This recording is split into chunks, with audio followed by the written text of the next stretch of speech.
मेरा नाम मीरा है। मैं बांग्लादेश की रहने वाली हूँ। मेरी माँ बचपन में ही गुजर गई थी, इसलिए मुझे मेरे पापा ने ही बड़ा किया था। मुझसे छोटा मेरा एक भाई और एक बहन भी थी, लेकिन अपने पापा की लाडली थी। मेरे पापा ने कभी भी मुझे माँ की कमी महसूस नहीं होने दी थी। वह ऑफिस जाकर वहाँ का काम भी पूरा करते थे और घर का भी काम संभालते थे। अकेले ही मेरे पिता माँ और बाप दोनों का ही फर्ज पूरा कर रहे थे। पापा की इतनी मेहनत देखकर मैं हमेशा से यही सोचती थी कि कब मैं इतनी काबिल हो जाऊं कि उनका सहारा बन सकूं और उन्हें आराम की जिंदगी का सुख दे पाऊं। मैं अपना स्कूल का सफ़र पूरा करके कॉलेज में पहुंच गई थी। कॉलेज में लाखों की भीड़ थी, हर इंसान अपने अपने सफ़र में भाग रहा था। मैं भी अपनी पढ़ाई को लेकर सीरियस हो चुकी थी और धीरे धीरे करके मैंने अपना कॉलेज भी पूरा कर लिया था। कुछ वक्त बाद मेरी मेहनत रंग ला रही थी और मुझे बाहर काम मिल गया था। मैं काम के लिए बाहर चली गई थी और बाहर की दुनिया में ही खुश रहने लगी थी। मैं बाहर से ही पैसे अपने घर भेज दिया करती थी, क्योंकि मुझे लगता था पैसा ही सब कुछ है।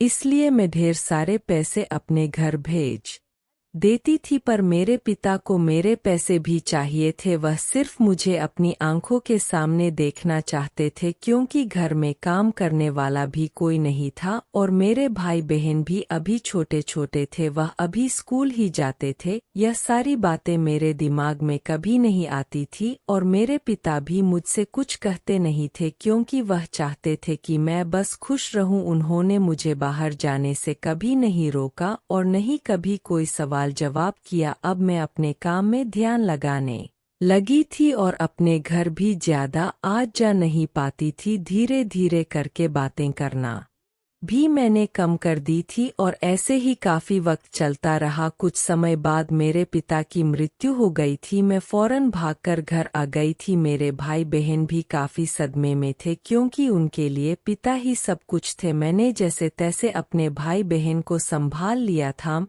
ऐसी हालत में उन्हें अकेला नहीं छोड़ना चाहती थी, इसलिए मैं काफी वक्त तक उनके साथ ही रुक गई थी। पर कुछ वक्त बाद मुझे अपने काम की चिंता सताने लगी और मैं जल्द ही वापस जाना चाहती थी, क्योंकि मुझे अपनी नौकरी नहीं गंवानी थी। पर अपने भाई बहन को अकेले कैसे छोड़ती, इसलिए मैंने काफी वक्त तक सोचा, पर मुझे कुछ भी समझ नहीं आ रहा था। मैं अपने भाई बहन को अपने साथ लेकर भी नहीं जा सकती थी, क्योंकि उनकी पढ़ाई लिखाई सब यहाँ पर ही था। मैं पैसों के लिए जैसे अंधी सी होती जा रही थी, इसलिए मैंने उन्हें हॉस्टल में डाल दिया था। क्योंकि मेरे भाई बहन अभी उम्र में काफी छोटे थे, वह अपने काम खुद नहीं कर सकते थे। पर मैंने इन सब के बारे में बिल्कुल भी नहीं सोचा और उन्हें छोड़कर वापस चली गई थी। इतनी छोटी सी उम्र में ही उन्हें इस तरह की जिंदगी से गुजरना पड़ रहा था। मैंने वापस से अपने काम पर ध्यान देना शुरू कर दिया था। मैंने वापस से वही चीज़ दोहराना चालू कर दी थी। जैसे मैं पहले अपने पिता को पैसे भेज दिया करती थी, ठीक वैसे ही अपने भाई बहनों की देखरेख के लिए हॉस्टल पैसे भेज दिया करती थी। मेरी अपने भाई बहनों के साथ बातचीत भी बहुत कम हो चुकी थी। घर का प्यार न मिलने के कारण मेरे भाई बहन भी काफी उदास से रहने लगे थे। उनका लोगों से बातचीत करने का भी मन नहीं करता था और वह अलग ही दुनिया में खोए खोए से रहने लगे थे। कुछ समय बाद मैं जिस ऑफिस में काम करती थी, वहाँ के मेरे बॉस ने मुझे कुछ काम से अपने केबिन में बुलाया था। वह एक आश्रम में उन बच्चों के लिए हर साल पैसे भेजते थे जो मानसिक रूप से कमजोर होते थे। मेरे बॉस ने इस बार मुझे यह काम दिया था कि मैं उन बच्चों की लिस्ट तैयार करूं, जिनके लिए वह इस बार कुछ तोहफे भी देंगे। अपना काम करने लगी थी। उस लिस्ट को तैयार करते वक्त मैंने अपने ही भाई बहन के नाम देखे डर गई, क्योंकि मैंने तो अपने भाई बहन को हॉस्टल में डाला था। इसलिए मैंने सोचा शायद यह मेरा भ्रम है। एक नाम के तो हजारों लाखों लोग होते हैं इस दुनिया में, पर पता नहीं क्यों मुझे अंदर से ही बेचैनी हो रही थी।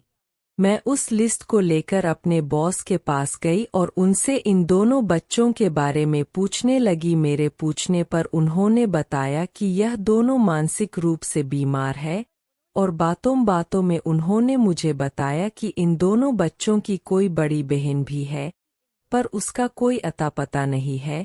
मेरे बॉस मुझसे कहने लगे कि ऐसी बहन होने से अच्छा था कि इनकी कोई बहन ही न होती। भला कैसे कोई इतना मतलबी हो सकता है कि उसे अपने भाई बहनों की परवाह ही नहीं है। बच्चों के लिए अपनों का प्यार कितना जरूरी होता है, यह बात आजकल की जनरेशन समझती ही नहीं। मेरे बॉस का अपना परिवार नहीं था, इसलिए वह परिवार की कीमत को समझ रहे थे। मुझे अपने बॉस की बातें ऐसे छुप रही थी जैसे कि वह मुझे ही बोल रहे हो। मेरा मन काफी घबराने सा लगा था। तसने के लिए उसी दिन वापस अपने शहर आ गई थी और आते ही मैं सबसे पहले हॉस्टल भागी अपने भाई बहन का पता लगाने। मैंने वहां जाते ही उनके बारे में पूछा, तब मुझे वहां से पता चला कि काफी समय से उनकी हालत बिगड़ती जा रही थी। उन दोनों ने ही सबसे बातचीत करना भी बंद कर दिया था। वह खोए खोए से रहने लगे थे और उनकी तबीयत काफी बिगड़ती जा रही थी। वहां के लोगों ने मुझसे कांटेक्ट करने की भी काफी कोशिश की, पर मेरा नंबर बदल चुका था और नए नंबर के बारे में उन्हें कुछ भी मालूम नहीं था, इसलिए वह मुझसे कांटेक्ट नहीं कर पाए। सही समय पर सही इलाज न मिल पाने के कारण आज उनकी ऐसी स्थिति बन चुकी है, इसलिए उन्होंने उसे आश्रम भेजना ही सही समझा। उन लोगों ने मुझे यह भी बताया वो किसी को पहचानते ही नहीं, शायद इसलिए वह मुझे भी पहचान ना पाए। इतना सब सुनने के बाद मैं अंदर से जैसे टूट सी रही थी। जिन भाई बहनों की पहले कद्र नहीं जारी, उनसे मिलने की हिम्मत भी नहीं हो रही थी, पर ना जाने क्यों उनसे मिले बगैर रहा भी नहीं जा रहा था। मुझे पता था कि वह मुझे पहचान नहीं पाएंगे, फिर भी उनसे मिलने का, उनके पास जाने का काफी मन करने लगा था। अंदर ही अंदर अपने आप को कोस रही थी। काफी हिम्मत करने के बाद उनसे मिलने के लिए गई। डर डर कर जा रही थी क्योंकि मैंने अपने ही भाई बहनों के साथ काफी गलत किया था। उनसे नजरें मिलने की भी हिम्मत नहीं हो रही थी, पर जैसे ही उनके सामने गई दोनों ने ही मुझे पहचान लिया और दौड़ते हुए मेरे पास आकर मुझे गले से लगा लिया। मेरी आंखों से आंसू तो जैसे रुक ही नहीं रहे थे। वह दोनों ही मुझसे कहने लगे कि दीदी आप कहाँ चली गई थी हमें छोड़ के। वहाँ के डॉक्टर मुझसे बोलने लगे कि यह दोनों शायद आपसे बहुत प्यार करते हैं, क्योंकि ऐसी हालत में बच्चे सबको भूल जाते हैं, और खास करके उनको जो उनसे काफी लंबे समय से मिले ही ना हो। यह सब सुनकर अपने आप को काफी छोटा महसूस करने लगी थी, क्योंकि मैंने पैसे तो खूब काम लिए थे, पर वह सारे खास पल छोड़ दिए थे जो मुझे अपने भाई बहनों के साथ बिताने चाहिए थे। मैंने उनकी जिंदगी के इतने अनमोल पल खराब कर दिए थे, उनका बचपन भी पूरा खराब कर दिया था। इतना कुछ करने के बावजूद वह मुझे उतने ही प्यार से देख रहे थे जैसे पहले देखते थे। मुझे अपनी सारी गलतियों का एहसास हो रहा था। मैंने उसी वक्त फैसला कर लिया था कि मैं इन्हें अब और यहाँ रहने नहीं दूंगी, बल्कि अपने साथ अपने घर लेकर चलूंगी। मैंने अपने ऑफिस के जान को छोड़ दिया था और अपने ही शहर ने नौकरी ढूंढ ली थी, क्योंकि अब अपने भाई बहन का पूरा ध्यान रखना चाहती थी और उन्हें उनके हिस्से का पूरा प्यार देना चाहती थी। अब साथ में रहकर मेरे भाई बहन भी ठीक होने लगे थे। मुझे पापा की भी बहुत याद आने लगी थी, क्योंकि उनके आखिरी दिनों में मैं उनके साथ नहीं थी। मैंने अपने पिता का भी उस तरह ध्यान नहीं रखा था। अब अपने परिवार की ओर ज्यादा ध्यान देने लगी थी और पैसों का लालच छोड़ दिया था, क्योंकि मेरे पास पैसे से भी ज्यादा कीमती चीज मेरे भाई बहन थे। परिवार ही सबसे बड़ा धन है, इसकी कीमत सिर्फ वही जान सकता है जिसके पास परिवार नहीं। अक्सर हम उन चीजों के पीछे भागने लगते हैं जो हमारे पास नहीं है, और उन चीजों पर ध्यान ही नहीं देते जो हमारे पास है। हो सकता है हमारे पास वह खजाना हो जो बहुत लोगों को नसीब ही नहीं होता। दोस्तों, अगर हमारी कहानी आपको पसंद आई तो हमारी वीडियो को लाइक करें और ऐसे ही अन्य कहानी सुनने के लिए हमारे चैनल को सब्सक्राइब करें।